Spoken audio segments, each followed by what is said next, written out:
Hi! Hello! నమస్తే. Welcome to our channel. నేను మీ సిరి. ఈరోజు మనం చెప్పుకోబోయే కథ 'వలపు వర్ణం' పార్ట్ 71. ఇక ఆలస్యం చేయకుండా కథలోకి వెళ్ళిపోదాం. ఆకృతి కోసం నడుస్తూ ఆమె ఎంతకీ నడక ఆపకపోవడంతో కోపం, చిరాకు వచ్చాయి అర్జున్‌కి. ఆర్ యు మ్యాడ్ అని వెనక నుంచి అరిచాడు అర్జున్. కోపంగా అతని వైపు చూసి ముందుకు కదిలింది. ఆమె చూపులకి అసలేమన్నాడో అర్థమయ్యి ఆమెని బ్రతిమాలాల్సిన సమయమని గుర్తుకొచ్చి ఒక నిట్టూర్పు విడిచి ఆమెని అనుసరిస్తూ మా బుజ్జి కదూ, మా బంగారం కదూ, ఐఎమ్ రియల్లీ సారీరా, ఈ ఒక్కసారికి నా మాట విను బ్రతిమాలుకుంటున్నాడు అర్జున్. ఏం మాట్లాడకుండా వెళ్ళిపోతూనే ఉంది ఆమె. ఇదిగో బంగారం, నువ్వు కనుక ఇప్పుడు ఆగలేదనుకో ఏం చేస్తానో నాకే తెలీదు. ఆయాసంతో అక్కడే ఆగిపోయి చెప్పాడు అర్జున్. ఒకసారి ఆగి వెనక్కి చూసి ఏం చేస్తావు అన్నట్టు ఓ లుక్కిచ్చి మళ్ళీ నడక సాగించింది ఆకృతి. ఆగలేదు కదా, ఏం చేసినా నా బాధ్యత కాదు చెప్తున్నా, ఇంకోసారి హెచ్చరిస్తున్నట్టు చెప్పాడు అర్జున్. పట్టించుకోనట్లే వెళ్ళిపోయింది ఆమె. దేవుడా, నా కష్టం పగవాడికి కూడా రాకూడదు, ఆమెకి వినిపించేలా చెప్పాడు అర్జున్. అతని మాటలు ఆమెకు నవ్వు తెప్పించాయి. మళ్ళీ అతనే, సర్లే నువ్వు వినను అంటుంటే ఏం చేయను, నా పని నేను చేసుకోవడం తప్ప. వేగంగా ఆమె దగ్గరకు వచ్చి రెండు చేతులతో ఆమెను ఎత్తుకున్నాడు. ఆకృతి అత్యంత ఆశ్చర్యపోయి చూసింది అర్జున్ని. ఆమె గింజుకుంది, అయినా ఉపయోగం లేకపోయింది. చుట్టూ చూసింది. అందరూ తమ వైపే చూస్తున్నారు. తల కొట్టుకుని దీనంగా అర్జున్ వైపు చూసింది ఆకృతి. నువ్వు ఎలా చూసినా నో యూజ్ అని నవ్వుతూ చెప్పాడు అర్జున్. ఏడుపు మొహం పెట్టి అతని వైపు చూసింది ఆకృతి. యాక్టింగ్ ఆపు బంగారం, ఇంకొంచెం దూరం అంతే. కారులో కూర్చోబెట్టాడు. వెంటనే పక్కన కూర్చున్నాడు. కార్ డోర్స్ లాక్ చేశాడు. ఆ అని అరవాలని ఉన్నా ఏం చేయలేక గట్టిగా కళ్ళు మూసుకుని వెనక్కి వాలింది ఆకృతి. ఆమె వైపు ఒకసారి చూసి నవ్వి కార్ని ముందుకు పోనిచ్చాడు అర్జున్. ఇదంతా ఏంటి నాన్న? సుమిత్ర శ్రీనివాస్ని అడిగింది.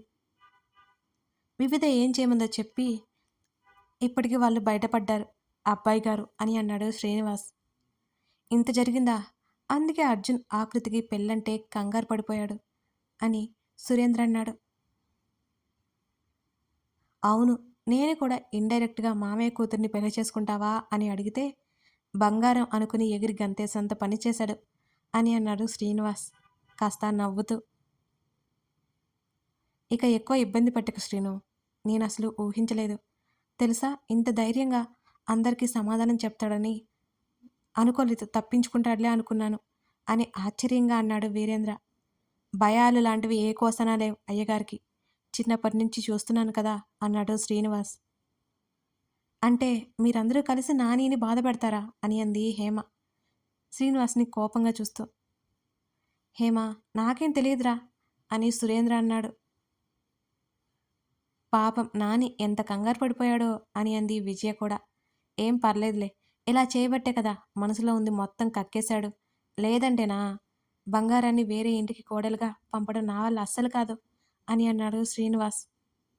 ఇంతకాలం ఎంత ప్రేమ ఎంత ఆప్యాయతను మిస్ అయ్యామో సుధకి వీరేంద్రకి తెలిసింది.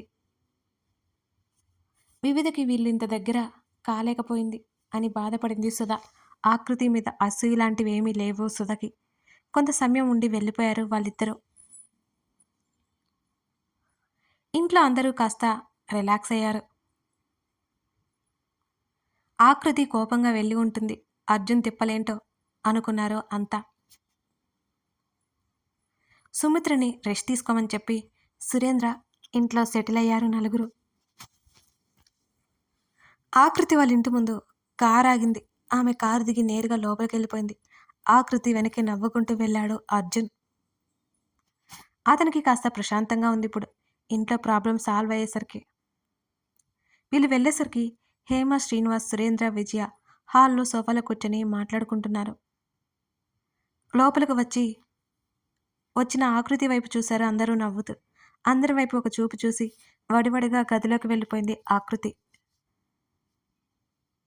Hi my dear family members, నాకు చిన్న పనుంది, ఈలోపు మీరు మాట్లాడుకుంటూ ఉండండి అందరికీ చెప్పి ఆమె వెనకే పరిగెత్తుకుంటూ మెట్ల వైపుకి వెళ్ళాడు అర్జున్. దడేల్ మనీ డోర్ వేసిన శబ్దం. అక్కడే ఆగిపోయాడు అర్జున్. బాబాయ్, ఇప్పుడేం చేయాలి? దీని కోపం తగలబెట్టా అని మనసులోనే అనుకునే తలుపు కొట్టాడు అర్జున్. లోపల నుంచి నో రెస్పాన్స్. బంగారం, ఒకసారి తలుపు తెరవ్వే, చిన్నగా అరిచాడు అర్జున్. బయట వాళ్ళంతా నవ్వుకుంటున్నారు అర్జున్ని చూసి, అతని పాటలు వినిపించి. ఒకే ఒక్కసారి ఇక్కడ నా పరువు తీకే, లోపలికొచ్చాక నీ ఇష్టం, అర్జున్ చిన్నగా చెప్పాడు. తలుపు తెరిచిన శబ్దం వినిపించింది. హమ్మయ్య అనుకుని లోపలికి వెళ్ళాడు అర్జున్. ఆకృతి లేదు. వాష్రూంలో ఉన్నట్టు నీటి శబ్దం వినిపిస్తోంది. అక్కడే బెడ్ మీద పడుకొని వెనక్కి వాలి బెడ్కి ఎదురుగా గోడ మీద వాళ్ళిద్దరి అందంగా నవ్వుతున్న వాల్ పోస్టర్ చూస్తున్నాడు అర్జున్. అప్పటి వరకు పడిన కష్టమంతా పోయి కొంచెం రిలాక్స్ అయ్యాడు వాళ్ళ ఫోటోలు చూస్తూ అర్జున్. దాని కింద అందంగా రాసిన పేర్లు, అందమైన ఆలోచనలోకి వెళ్ళిపోయాడు క్షణంలోనే. అప్పుడే ఆకృతి వచ్చిన శబ్దం. తల తిప్పి పక్కకి చూశాడు అర్జున్. టవల్తో ముఖం తుడుచుకుంటోంది ఆకృతి.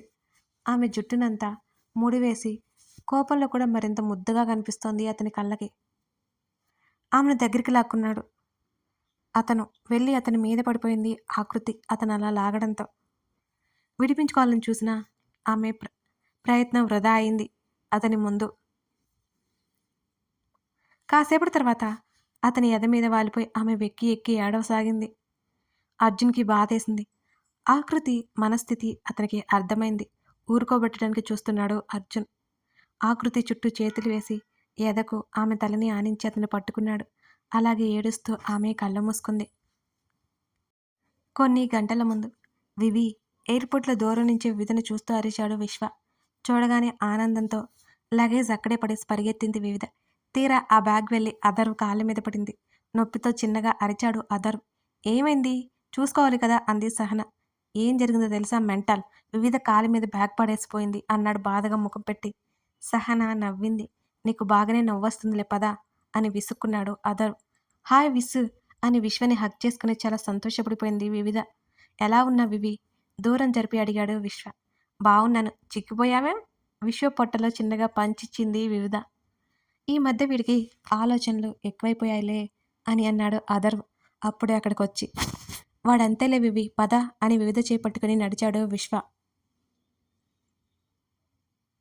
వైజాగ్ వచ్చి ఎన్నో రోజులైంది, బాగా ఎంజాయ్ చేయాలి అని అంది నవ్వుతూ వివిధ. ఎంతకాలం నువ్వు నవ్వు నటిస్తావు వివి అని మనసులో అనుకున్నాడు విశ్వ. వివి, అమ్మ రమ్మని వెళ్దాం అంది. పద. నాతో వస్తుందిలేరా అని అంది సహన. అక్కర్లేదు, నేను తీసుకెళ్తాను, కావాలంటే తర్వాత వస్తుంది నీతో అని అన్నాడు విశ్వ. ఎక్కువ చేయకురా, నాతోనే వస్తుందిలే అని అంది సహన.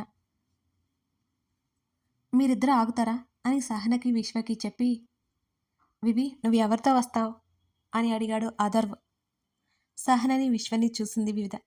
సారీనే అని సహనతో చెప్పి విశ్వ చేయి పట్టుకుని ముందుకు పరిగెత్తింది వివిధ. వివి నీ లగేజ్ అన్నాడు విశ్వ. అవును కదా అని ఆగిపోయింది. వెనక్కి వెళ్ళి లగేజ్ తీసుకొచ్చాడు విశ్వ. సహన అదర్వ్ ఇద్దరూ నవ్వుకున్నారు. విశ్వతో పాటు ప్రయాణమైంది వివిధ. సహన అదరు వాళ్ళ ఇంటికి వెళ్ళిపోయారు. ఆకలేస్తుంది విస్సు, మంచి హోటల్ దగ్గర కారాపు తిందాం అంది వివిధ. అవసరం లేదు వివి, అమ్మ నీ కోసం బోల్డ్ వెరైటీస్ చేసింది, ఇంటికి వెళ్ళాక ఫ్రెష్ అయి తిందువు గాని అని అన్నాడు విశ్వ నవ్వుతూ. అప్పటి వరకు ఆగాలా, నీరసం వచ్చేలా ఉంది అంది పొట్ట పట్టుకునే వివిధ. వెయిట్ చేయి, కారులోని కూర్చో, ఇప్పుడే వస్తాను అని కారు రోడ్డుకు ఒక పక్కన ఆపి వెళ్ళి కాసేపటి తర్వాత వివిధ చేతిలో జ్యూస్ బాటిల్ పెట్టాడు విశ్వ. ఇప్పుడు ఇది తాగాలా, ముఖం చిరాగ్గా పెట్టుకుంది వివిధ. అసలే జర్నీ చేసి వచ్చా, నీకు ఎలా ఉంటుందో నాకు తెలుసు, ఇవి తాగు, ఈలోపు ఇంటికి వెళ్ళి భోజనం చేద్దాం సరేనా అని అన్నాడు విశ్వ. సర్లే నీ కోసం అంది ముఖం అదోలా పెట్టి. విశ్వ నవ్వాడు. ఇద్దరు విశ్వ వాళ్ళ ఇంటికి వెళ్ళారు. విశ్వ అమ్మగారు కవిత, నాన్న అనిల్ ఇద్దరు హాల్లోనే ఉన్నారు. ఇద్దరు చిన్నప్పటి నుంచి తెలుసు వాళ్ళకి, కాబట్టి అందరితో ఫ్రీగానే మాట్లాడుతోంది వివిధ కూడా. ఆకలి కూడా మర్చిపోయి వాళ్ళతో కబుర్లలో పడిపోయింది వివిధ అక్కడ సంగతులన్నీ చెప్తూ. వివి, ఇందాకటి వరకు ఆకలి అన్నా సీరియస్గా ముఖం పెట్టాడు విశ్వ. అరే మాటల్లో పడిపోయి మర్చిపోయానే, నువ్వు ఫ్రెష్ అయ్యిరా వివి అని అంది కవిత కూడా. పర్లేదులే ఆంటీ, విస్సు నా చేత పెద్ద బాటిల్ జ్యూస్ తాగిచ్చాడు, ఆకలి మొత్తం ఎగిరిపోయింది అంది మూతి ముడుచుకుని వివిధ. విశ్వ సీరియస్గా చూశాడు ఇద్దరిని. కవిత, నువ్వెళ్ళి ఫుడ్ రెడీ చెయ్యి అని అనిల్ అన్నాడు. నాన్న, నువ్వెళ్ళి రూమ్ చూపించు అని కిచెన్ వైపు నడిచింది కవిత. వివిధ లగేజ్ బ్యాగ్ పట్టుకున్నాడు. పద అన్నాడు విశ్వ. నువ్వు ఒక్కదానివి ఉండగలవా లేక మమ్మీతో ఉండవా అని అడిగాడు విశ్వ. నేనింకా చిన్నపిల్లని అనుకున్నావా నువ్వు? నాకేం భయం అని అంది వివిధ.